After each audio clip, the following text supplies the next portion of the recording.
One of the things I really love to show people is how tools actually apply. I think so often we don't really realize how good or bad a tool is because the products we're applying are exactly the same shade as the skin that we're applying to. And so you can't always see, is it applying evenly? Is the texture nice? Well, now I'm going to show you a way that we'll really be able to tell. That's why I have this black background. And for this, I'm going to use a powder foundation. By the way, powder foundations are still the #1 best-selling type of foundation in the world by units. So if I went into a store and I said, give me a foundation brush, they're probably going to show you one like this. I call it a paddle brush, but most companies sell this and they call it a foundation brush. It's really stolen from the art world. It's called a filbert brush because it looks like the shape of a filbert nut. So if you go into an art store and say, give me a filbert brush, it'll be one of these.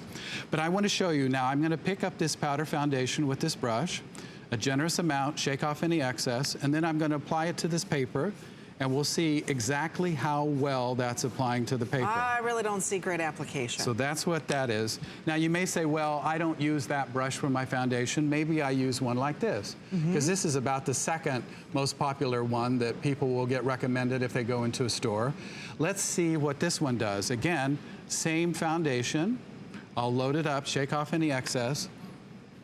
Oh gosh, all I see is powder going everywhere. And you know why? Oof. It's because conventional brushes are like little brooms. You can see how this flicks with every stroke, and it's like you have a broom action.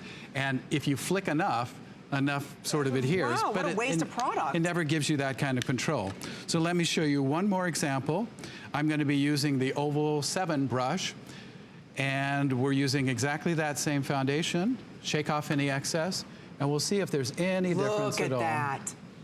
Do you see the even coverage? And it doesn't matter whether it's a powder foundation, a liquid foundation. This is doing nothing. I see enlarged pores. This is pushing product everywhere but where it's supposed to be. Look at the evenness that we get using the same exact product. It is. Everything was the same here except for the brush. And that shows you how important it is that you really need to decide and use the correct applicator, because otherwise you'll never get the application that you want. You'll never get it. Again, this is just one of the 3 brushes, the power of it.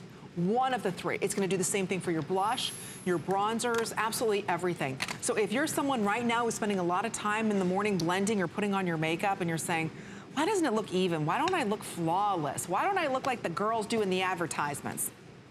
Well, minus the body. But why don't I look like those girls? It's because they have professional application. This is what the celebrity of celebrity makeup artists use. We're gonna show you here with liquid foundation how well this works. So what are we doing here now? I started here with that same paddle brush that a lot of stores will say that's what you should use with a liquid foundation.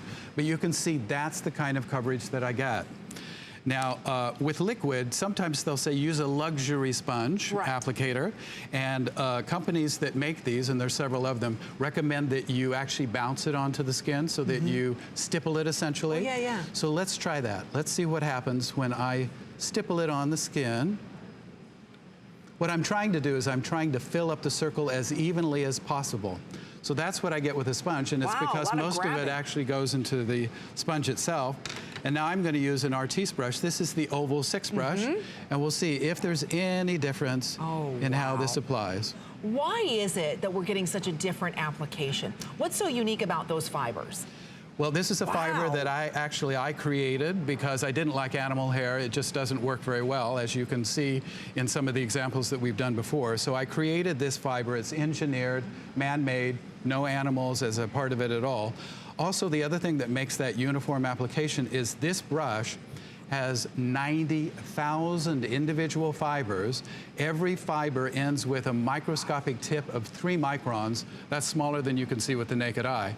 And the physics is that you get a much, much smoother and uniform application when you've got 90, think of it, it's a bit like an army that you want to, let's say you want to mow your lawn and you have an army of 90,000 people come in and each one clips a few blades of grass. Well, it's just going to be perfect.